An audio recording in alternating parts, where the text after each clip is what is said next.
All right, thank you so much for joining us today. My colleagues and I are very pleased to share with you the findings of a survey project that we conducted at the University of New Mexico in 2022.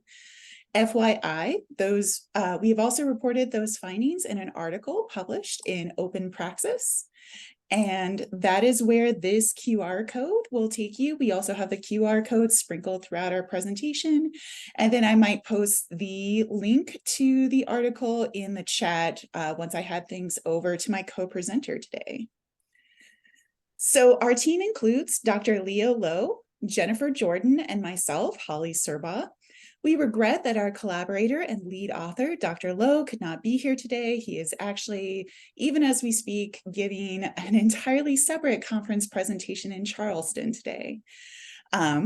So here's a quick preview of our agenda. I'm going to be giving you a rundown on our project, and then Jennifer is going to speak more to what happened after the project and how our data has informed her work as UNM's OER librarian and the leader of our campus-wide and soon-to-be statewide OER initiative. But first, I would like to start by reading UNM's land acknowledgement. Founded in 1889, the University of New Mexico sits on the traditional homelands of the Pueblo of Sandia. The original peoples of New Mexico, Pueblo, Navajo, and Apache, since time immemorial, have deep connections to the land and have made significant contributions to the broader community statewide. We honor the land itself and those who remain stewards of this land throughout the generations, and also acknowledge our committed relationship to Indigenous peoples. We gratefully recognize our history. So, one thing to understand is that our formal OER program here at UNM is still very young. This fall actually marked just the second year that our working group has been in effect. And this survey was one of our very first projects conducted as the campus-wide OER working group was still being formed and just starting to take those initial first baby steps. So this project was built off of previous work conducted by Dr. Lowe at other institutions where he has been previous to UNM, but we did adapt it to our local context as an R1 Hispanic-Serving institution. So talking about the survey instrument a little bit, we invited a 30% sample of undergraduate students across our 5 UNM campuses to complete the survey. This part of it was a collaboration with the UNM Office of Institutional Analytics. They helped us send out and complete getting a random sample of students. And then they also helped us with anonymizing the data set before they handed the data over to us.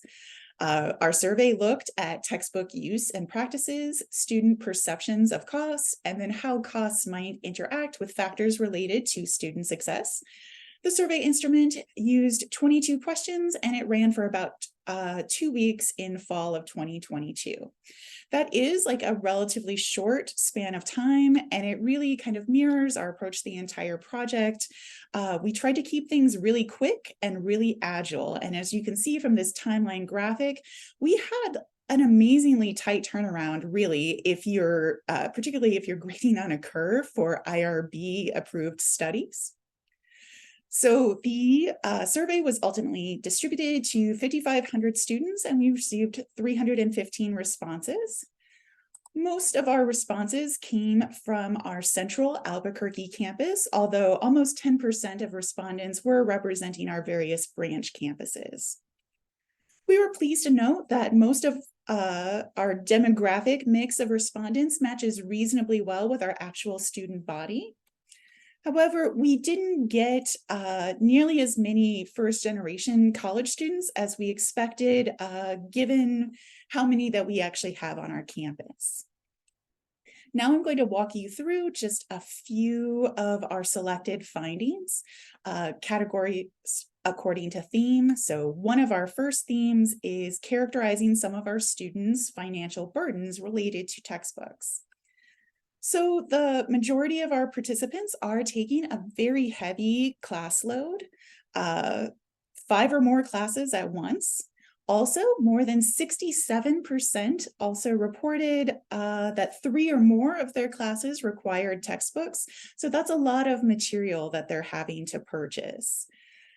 Students are budgeting hundreds of dollars per semester, which can create financial hardships for them.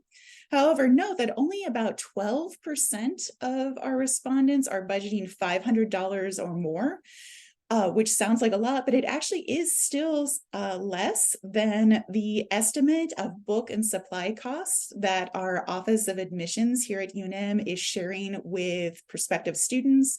They actually recommend budgeting $1,330 broken across 2 semesters.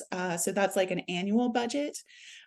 Because of the discrepancy between those 2 numbers, we do anticipate or project that a budget shortfall is a significant possibility for some of our students. Another category of findings is related to student perceptions of their textbook costs. And so about 70% of our respondents do find their costs either somewhat or very unreasonable. And that's even though they do actually find when asked that their required textbooks are necessary for their success, especially when we're talking about a required textbook for a class that's in their major.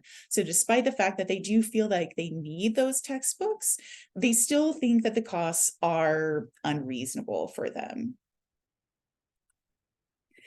And then the last theme or category of findings I'm going to discuss are impacts on student success and well-being. It's one of the categories that I personally find the most interesting. So one of the few changes we made to the previously used survey instrument that was implemented at other institutions was to include this part of this question, focusing on textbooks and their impact on our students' ability to make ends meet. That is relevant to kind of a conversation started by what's known as the New Mexico Basic Needs Project. For those of you who might not be familiar, that is an important statewide interdisciplinary research study here in New Mexico that looks not just at the basic needs of students, but also faculty and staff at higher education institutions. It's found some fairly alarming trends. And so this is just a very hot topic in our state right now and in the educational landscape here. So we added this question, and lo and behold, more than 30% of our respondents did indicate that they struggle to afford food and other necessities due to their textbook costs.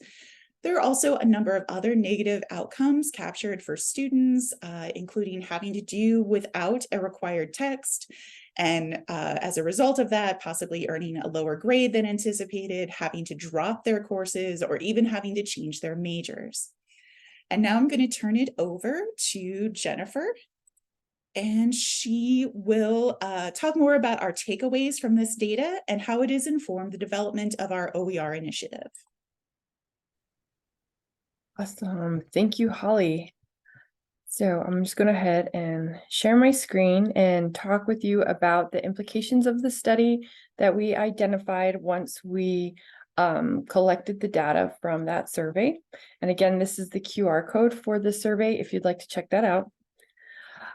So what we concluded from the findings were that course materials did affect or could potentially affect student retention. So we had 10% of students who said they dropped or withdrew from a course where they couldn't afford the materials, which also goes along with findings from other studies that found students who face financial barriers in obtaining course materials struggle academically. They're more likely to withdraw from courses. They might take fewer courses or switch to less expensive courses, which is what we also found in the study. Students were even, like a small portion of them, decided that they needed to change majors because they couldn't afford the textbooks. Oh dear, sorry. All right. And what we also found is that textbook costs could deter degree completion. So the cost of textbooks deterred students from enrolling in courses and programs, from finishing a course. And this also goes along with and synthesizes with the research that we did for the study. For example, Jangiani found this phenomenon could affect students' academic progress. And then what we also found is that the cost of textbooks for our students at the University of New Mexico could negatively impact our students' well-being. So the cost of textbooks affected their ability to meet housing, food, transportation costs, which also aligns with research from other studies where students from low-income families were unable to afford college costs. Students might, and this was, we had, students had the opportunity to write in long form what they had to do in order to afford textbooks. And students abstained from eating or eating less nutritious food, which can affect their well-being. And then we also found this phenomenon of students abstaining from eating. Students report they just didn't have the means to afford textbooks and nutritious food, which, will affect cognition. And so since doing this study and moving forward with our OER initiative, we've been able to do a lot of things, but it all started with our research. And so these are some of the next steps that we took. So I started in June of 2022 when the study was going through the IRB process, and it just formed the foundation for the later growth of our OER initiative. We wanted to create a foundation with the study, determine the needs of our students. The research that we did also helped to build credibility for the initiative. It could show people that we are assessing our progress and creating a baseline for where students are with the cost of textbooks. So the study provided a starting point from which we could grow, and then also give evidence to future funders for the needs of our students. Other things that we did alongside creating the survey, there's just a lot of moving parts with an OER initiative, of which you all are probably very much familiar with. But part of the infrastructure, in addition to doing the survey, was we have an OER steering committee with an associate provost, our CIO, director of IT, and then the chairs of the working group. And I'm one of the chairs of our OER working group. We also have within our working group faculty, administrators, students, and staff.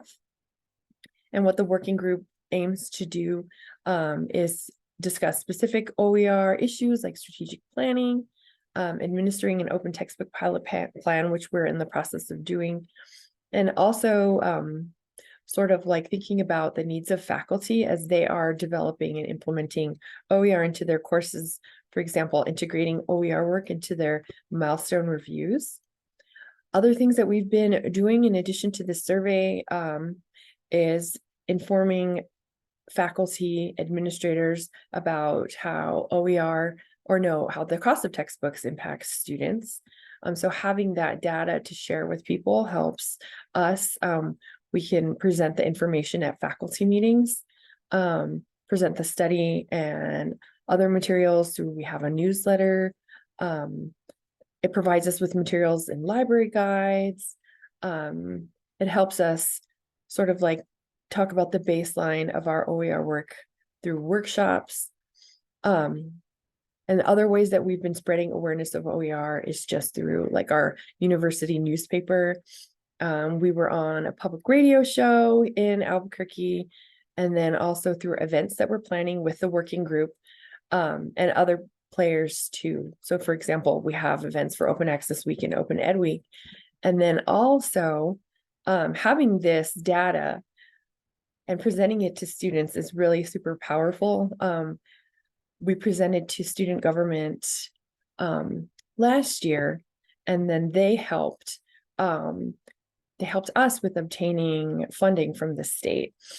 So laying the groundwork with this infrastructure and then our data helped us to secure state funding. The UNM OER working group, we developed a proposal to take to the legislature. And then while our students were at in our state's capital, they were lobbying for us. They saw the materials. I had just gone to them and told them about the OER initiative, and then they saw it as one of the bills that was being considered. And they actually like emailed me and were like, Jennifer, you should totally write to so-and-so. And so it was awesome. And we ended up getting $100,000 to give to faculty to support them for open educational resources. Let me see what time it is really quick. Okay, I'm good. And then also, so we're using this funding to support faculty, developing workshops, awarding grants to our faculty members. We're in the middle of our first open textbook pilot grant program right now, where we're evaluating proposals and seeing what the needs of faculty are to develop their courses with OER. And then, so all of this material just sort of like works together, and it works sort of incrementally and keeps building and building. So we are building this infrastructure. We have the study, we have the evidence of like what our students need in the state.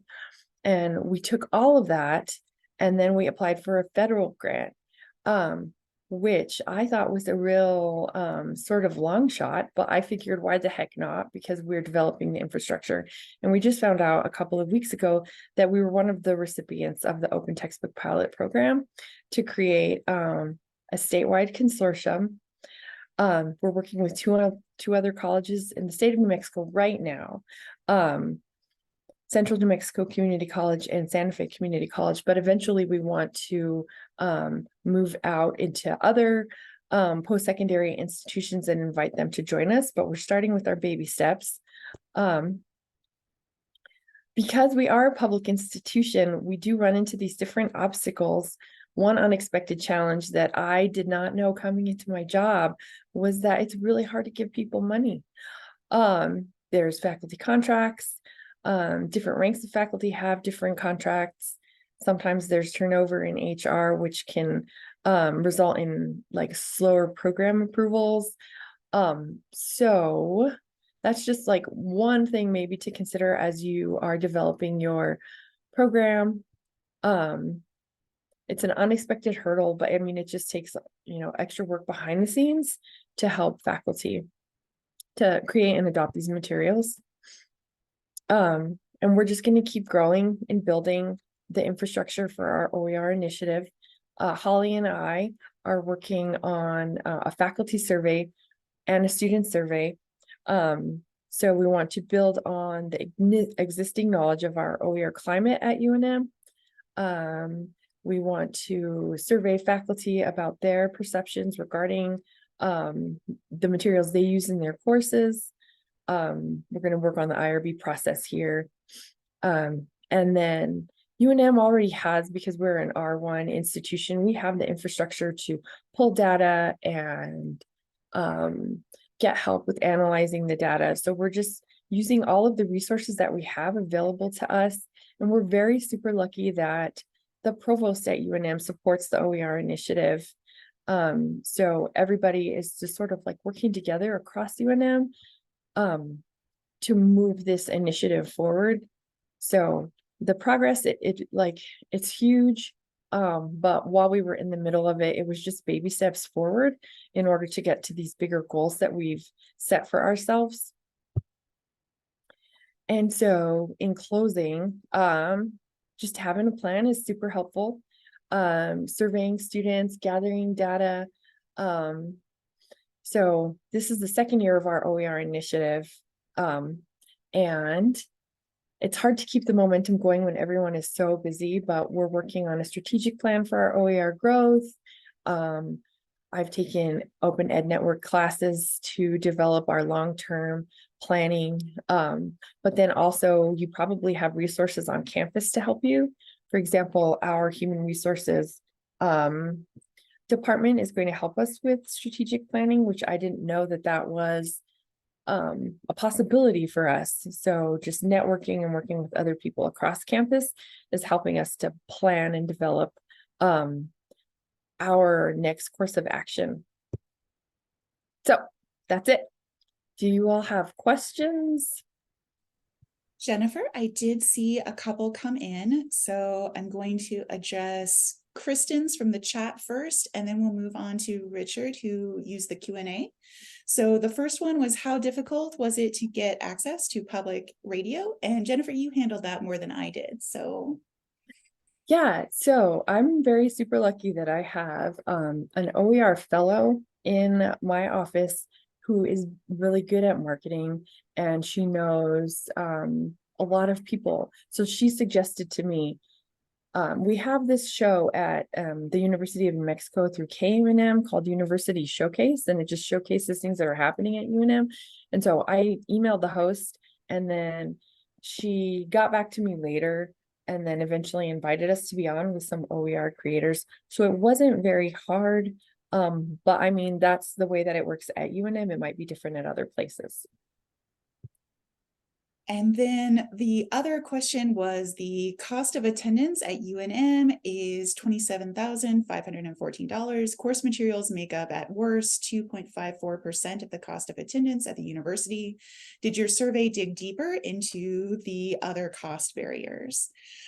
We did gather some demographic information about students in terms of whether or not they were participants in work-study programs. But I would also say that there's a lot of movement around affordability in New Mexico right now. So recently, our state implemented what's called the New Mexico Opportunity Scholarship, which basically does provide essentially tuition and required fee assistance for New Mexico residents who are eligible to benefit from that.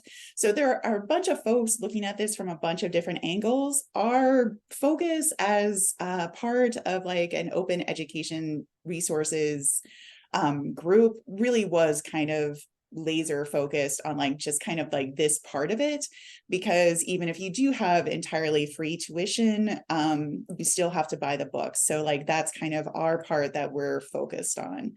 I hope that that answered your question. Okay, thumbs up. Any other questions for us?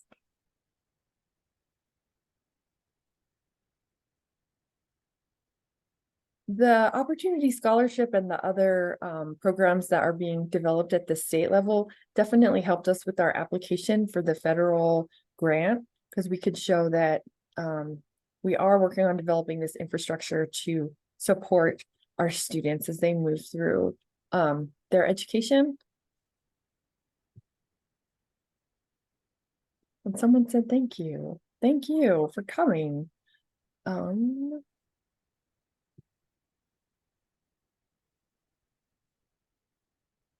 It's definitely really exciting that the federal government recognized the work that we're doing and is willing to help fund this.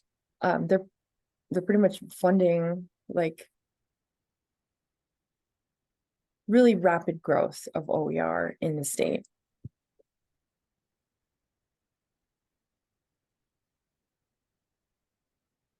I don't know if y'all know much about New Mexico, but it's definitely one of the poorer states in the union.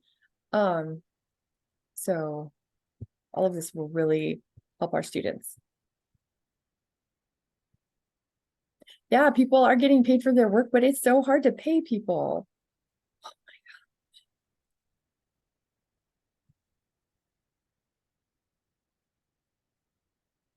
my God. Oh, we have a question about any non-English OER. Yes, actually. We have there's a woman on our OER working group who has created a medical terminology OER. It wasn't through our program, but it is I mean it's from someone at UNM. And then also one of our proposals is to create a medical Spanish OER. And then we also have a proposal from our Latin American Studies department. So in the future, we're definitely going to have OER using other languages. We definitely want to build on the strength and like what's important here in New Mexico to add to this larger conversation of OER. Thank you. Thank you, Holly. Great, and that brings us to the end of our session. Thank you so much for the great presentation. I'm going to stop the recording now.